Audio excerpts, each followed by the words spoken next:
आप ही जॉब पर अप्लाई कर रहे हो पर रिज्यूमे सेलेक्ट नहीं हो रहा, आ जाओ करवा देंगे। उससे पहले आप ये सारे रिज्यूमे देखो, क्या लगता है सेलेक्ट होगा या रिजेक्ट होगा। मुझे ना टॉपमेट पे बहुत सारे रेफरल के लिए रिज्यूमे आते हैं, उसमें से कई लोग फ्रेशर होते हैं, कई लोग एक्सपीरियंस्ड।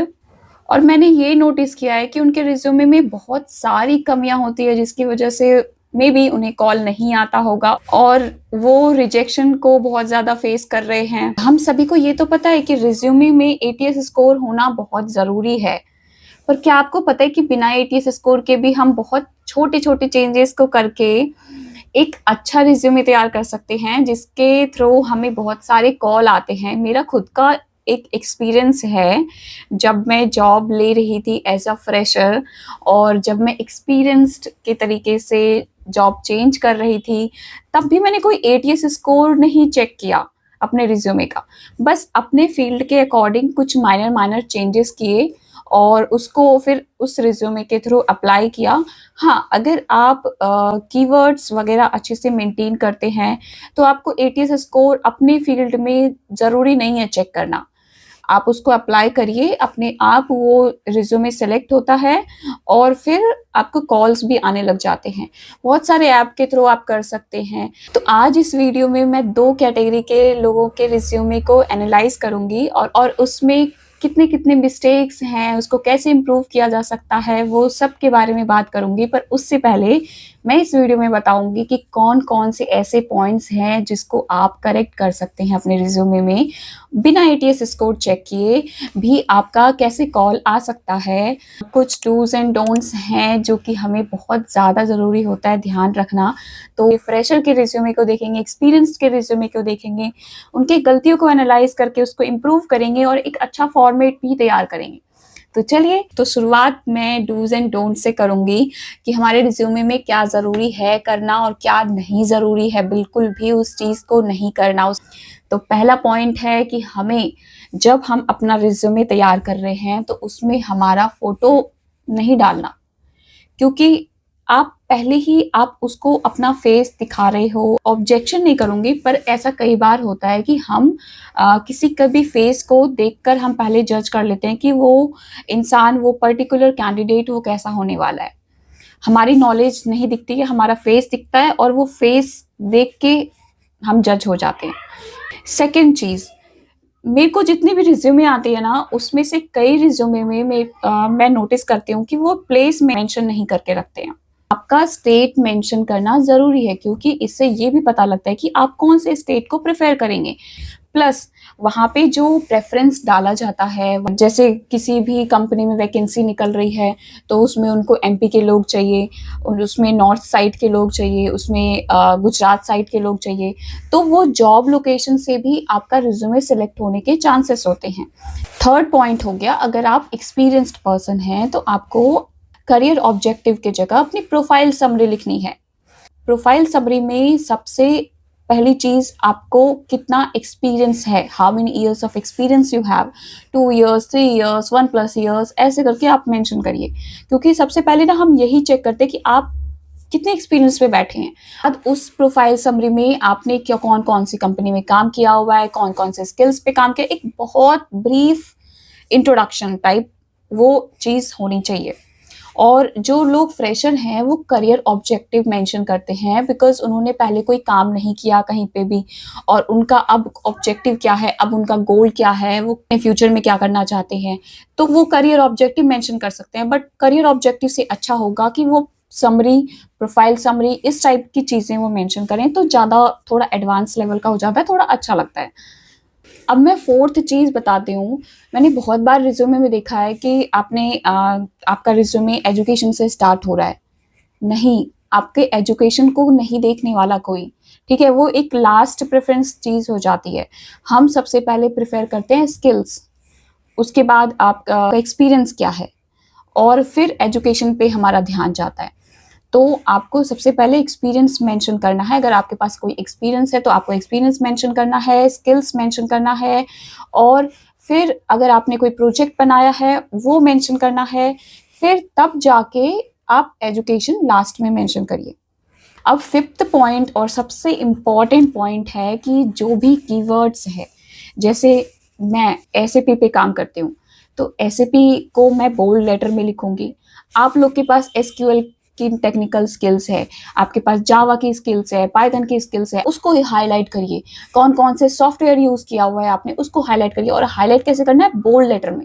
ये सारी चीजें आपको एक पेज में मेंशन करनी है। अगर आपने बहुत 1 से 2 कंपनी या 2 से ज़्यादा कंपनी में काम किया है, तो आपका जो रिज्यूमे है वो मैक्सिमम 2 पेज में होना चाहिए, उससे ज़्यादा नहीं जाना चाहिए, क्योंकि कोई भी इतनी लंबी कहानी नहीं पढ़ने वाला बैठ के।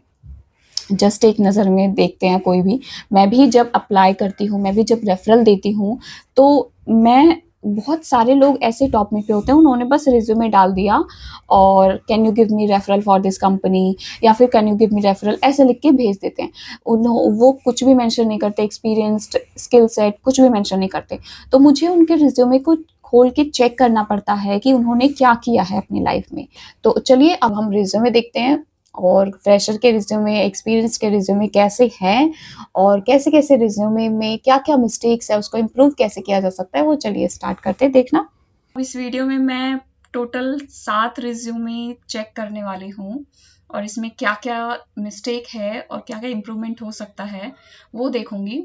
तो चलिए हम मिलके देखते हैं ये सारी चीज़ें, और चेक करते हैं कि किसका किसका रिज्यूमे, इसमें कुछ एक्सपीरियंस्ड पीपल का भी है, कुछ फ्रेशर का भी है, और इसमें कुछ 1 से 2 रिज्यूमे उन बच्चों का भी है जो कि एक्सेंचर में लग चुके हैं। तो सबसे पहला रिज्यूमे है आईआईटी के स्टूडेंट का।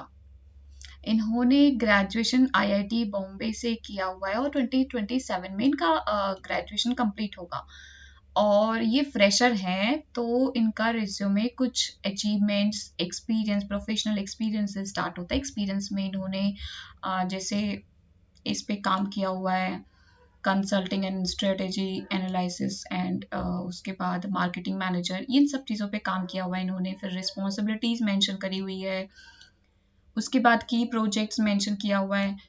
ये देखिए, जो फ्रेशर है उसके अकॉर्डिंग ये रिज्यूमे बेटर है, ठीक है। आप इसको आउट ऑफ 10 पॉइंट्स इसको 8 पॉइंट्स दिया जा सकता है बहुत आराम से।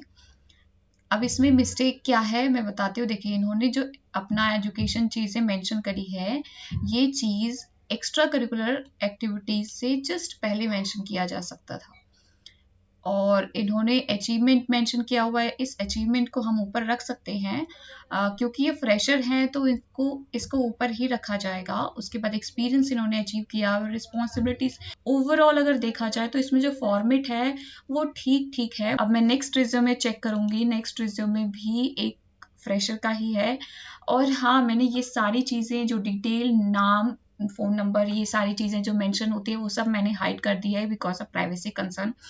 आई होप कुछ भी पर्सनल मैं ना दिखा रही हूँ इसमें।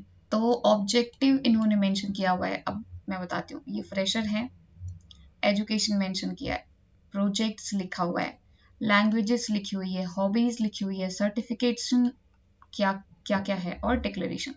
अब इसका जो फॉर्मेट है, ये ऑब्जेक्टिव्स के जगह पे समरी हो सकता था। उसके बाद इन्होंने क्या लिखा हुआ है ऑब्जेक्टिव्स में, passionate tech enthusiast with a love for coding and a zest exploring new destination, okay, and seeking opportunity to leverage my technical skills। Fresher के अकॉर्डिंग ये ठीक है। मतलब हम, वैसे ये ऑब्जेक्टिव वाली चीज़ें कोई इतना पढ़ता नहीं है फ्रेशर लोगों का। एक्सपीरियंस पर्सन का पढ़ा जाता है कि उनको कितने साल का एक्सपीरियंस है, क्या क्या स्किल्स पे है, उन्होंने काम किया हुआ है, और कौन सी कंपनी में वो काम कर रहे हैं। तो वो एक तरह से ब्रीफ इंट्रोडक्शन हो जाता है। तो ये जो ऑब्जेक्टिव है फ्रेशर का, ये आप नॉर्मल बहुत सिंपल लैंग्वेज में रखिए, इतना ज़्यादा थोड़ा एडवांस लैंग्वेज मत रखिए, ठीक है। अब एजुकेशन, जो एजुकेशन पहले आता है, एजुकेशन पहले नहीं आना चाहिए।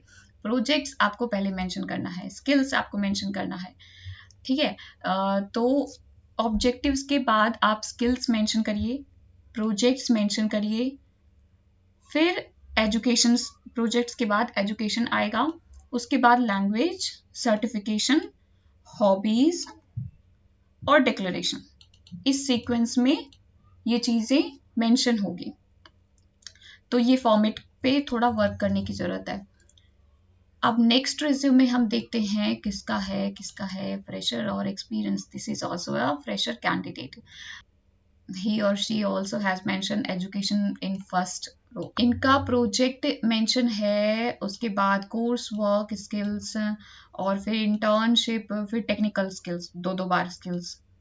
This is not a good thing. आपको अगर टेक्निकल स्किल्स मेंशन करना है तो आप आपका नाम पहले मेंशन करिए, ठीक है। उसके बाद आपका फ़ोन नंबर, आपकी लिंक्डइन आईडी, आपकी गिटहब आईडी, और या फिर कोई पोर्टफोलियो की जीमेल आईडी, और आप किस लोकेशन से हैं वो, ये सबसे ज़्यादा मैटर करती है। ये 3 से 4 चीज़ें ये आपको सबसे ऊपर मेंशन करना है, जो कि मैंने हाइड कर दिया है। उसके बाद आपको मेंशन करना है समरी या फिर टेक्निकल स्किल्स। तो इन्होंने टेक्निकल स्किल्स लास्ट में मेंशन किया हुआ है, टेक्निकल स्किल्स को सबसे फर्स्ट में रखना है।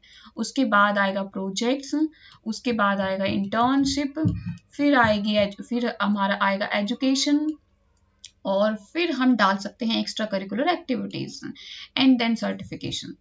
तो ये सारी चीज़ें ऐसे इस फॉर्मेट में होनी चाहिए। नेक्स्ट रिज्यूमे देखते हैं किसका है।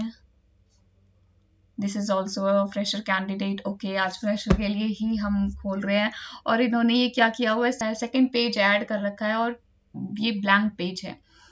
तो फर्स्ट में इन्होंने करियर ऑब्जेक्टिव मेंशन किया हुआ है, वर्क का कैपिटल होना चाहिए, ये वर्क W कैपिटल होना चाहिए। Work for an organisation that gives me platform to develop new skill set while utilizing my present knowledge and performing research activities in engineering discipline। Okay, ये इनकी language ठीक है, मतलब नॉर्मल लैंग्वेज है। Okay, हाँ, ये टेक्निकल स्किल्स मेंशन कर रखा है, ये बेस्ट चीज़ है। एजुकेशनल डिटेल मेंशन कर रखा है, क्योंकि इन्होंने कोई प्रोजेक्ट या इंटर्नशिप नहीं किया होगा, इसलिए इन्होंने एजुकेशन डिटेल मेंशन करी हुई है, ठीक है। की स्ट्रेंथ मेंशन करी हुई है, डिक्लेरेशन मेंशन करी हुई है।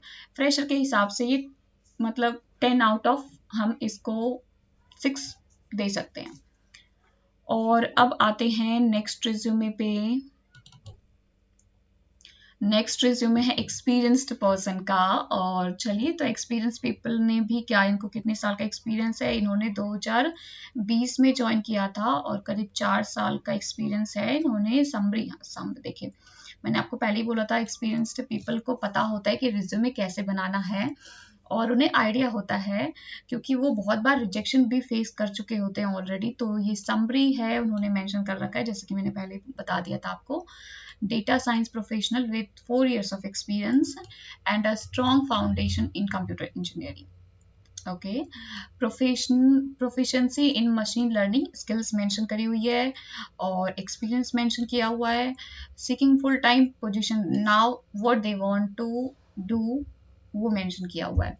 फिर इन्होंने एजुकेशन में बहुत शॉर्ट में ये चीज़ें मेंशन करी हुई है, हालांकि परसेंटेज इसमें मेंशन नहीं करी है, क्योंकि एक्सपीरियंस पर्सन का परसेंटेज इतना मैटर नहीं करता है, उनका मेन रोल प्ले करता है उनकी स्किल्स क्या है और उन्होंने किस चीज़ पे काम किया हुआ है, कितने कंपनी में काम किया हुआ है। ये एक्सपीरियंस आ गया। 2 कंपनी है, this one LTI, first company LTI and second company Learn Vista Private Limited। Then they have mentioned about projects, and then they have mentioned about the skills। अब हम इस रिज्यूमे को आउट ऑफ 10 हम इसको कितना दे सकते हैं, तो आप बताइए कमेंट सेक्शन में इसको कितना दिया जा सकता है। मैं इस रिज्यूमे को 9 या फिर 10 आउट ऑफ 10 ही दूंगी, क्योंकि ये बेस्ट है। हाँ, लेकिन 10 आउट ऑफ 10 नहीं मिल सकता, एक चीज इसमें मिसिंग है, जो कि है जैसे समरी में इन्होंने ये सारी स्किल्स मेंशन करी हुई है, Python, SQL, Tableau, power BI, deep learning, machine learning, ये सारी चीजें बोल्ड लेटर में होनी चाहिए थी, हाईलाइटेड होनी चाहिए थी, तो हम इसको 10 आउट ऑफ 10 मेंशन कर सकते थे। चलिए ठीक है, अब इस रिज्यूमे को हम आगे बढ़ते हैं।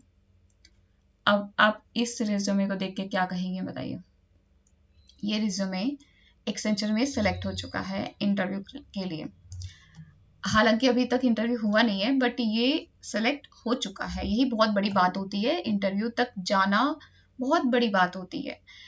तो एक्सेंचर में सिलेक्ट हुआ है बिकॉज इनका जो रिज्यूमे है, आप खुद फॉर्मेट देखिए, इनका मैंने सारी डिटेल को हाइड कर दिया है। तो data engineer with over 5 years of experience, and then they have mentioned about the skills.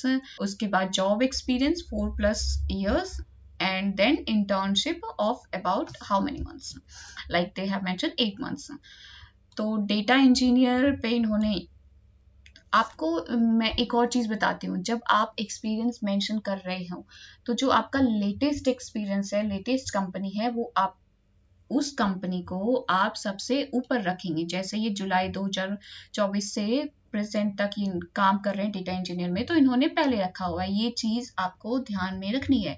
जो आप करंट में कर रहे हैं उसको सबसे ऊपर रखेंगे, उसके बाद धीरे धीरे धीरे धीरे करके वो पास्ट की चीज़ आती जाएगी। हाँ, ये मैं आपको चीज़ दिखाना चाहती हूँ। देखो, ये आपको शो हो रहा होगा इसमें, जो ये सारी चीज़ें हैं इसमें आप खुद देख सकते हैं। ये बोल्ड लेटर में ऑटोमेशन स्क्रिप्ट्स, एग्रीगेशन फ्रेमवर्क्स, इनको कहते हैं कीवर्ड्स, जो इन्होंने मेंशन कर रखा है। अब आपका कोई वैकेंसी आ रही है आपकी कोई, ठीक है, उसमें ये सारी चीज़ें मेंशन है कि हमें ऑटो एमएल वाले चाहिए, एग्रीगेशन फ्रेमवर्क्स वाले चाहिए। तो जैसे ही एटीएस फाइंड करेगा उस टाइप के कैंडिडेट को, तो अपने आप ये रिज्यूमे सबसे ऊपर आ जाएगा, क्योंकि उनके जो भी क्राइटेरियाज हैं वो सारे फुलफिल हो रहे हैं इस रिज्यूमे में। तो इस तरीके से बिना एटीएस स्कोर चेक करे हम कीवर्ड्स को हाईलाइट करके और कीवर्ड्स को मेंशन करके, जितना ज़्यादा हो सके अपने कीवर्ड्स को मेंशन करके अपने रिज्यूमे में रखिए। ये फर्स्ट पेज में इन्होंने ये मेंशन कर रखा है। सेकेंड पेज में इन्होंने प्रोजेक्ट्स एंड रिस्पॉन्सिबिलिटी, इन्होंने बहुत सारे प्रोजेक्ट्स पे काम किया हुआ है, तो इतने 3 पेज तक चला गया। पर सबसे मेन बात देखिए, ये रिज्यूमे सेलेक्ट हो चुका है। क्यों? बस यही फॉर्मेट की वजह से, जो इन्होंने सबसे ऊपर रखा जॉब एंड एक्सपीरियंस, एजुकेशन नहीं रखा है, लैंग्वेजेस एंड स्किल्स को ऊपर रखा है, ठीक है, इंटर्नशिप रखी है, skills and tools and then education, और उसके बाद सबसे मेन चीज़ इन्होंने हाईलाइट कर रखी है उन कीवर्ड्स को। तो एटीएस स्कोर इस रिज्यूमे का 90% पक्का जाएगा। अब मैं बताती हूँ कि मेरा रिज्यूमे कैसा था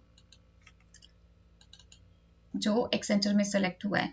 ये है मेरा रिज्यूमे, और SAPMM कंसल्टेंट मैंने अपना करियर समरी मेंशन कर रखा था, उसके बाद वर्क एक्सपीरियंस मेंशन कर रखा था, फिर मैंने जो प्रोजेक्ट पे काम किया TCS में रहते हुए उसको मेंशन कर रखा था कि मेरी लोकेशन क्या थी, रोल क्या था, कितने टाइम से कितने टाइम तक मैंने फर्स्ट प्रोजेक्ट पे काम किया, रिस्पॉन्सिबिलिटीज़ क्या थी, ये सारी चीज़ें प्रोजेक्ट 2 पे में मेंशन है।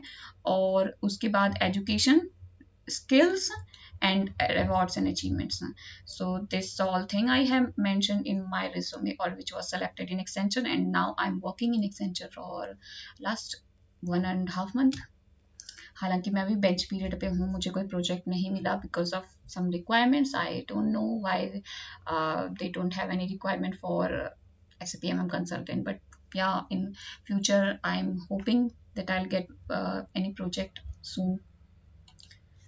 Okay, so this is all about this thing, the resume, and how we can improve our resume, 8 बिना 80 स्कोर के हम अपना रिज्यूमे कैसे अच्छा बना सकते हैं। तो आप कमेंट करके बताइए कि आपको किसका रिज्यूमे बेस्ट लगा और आपको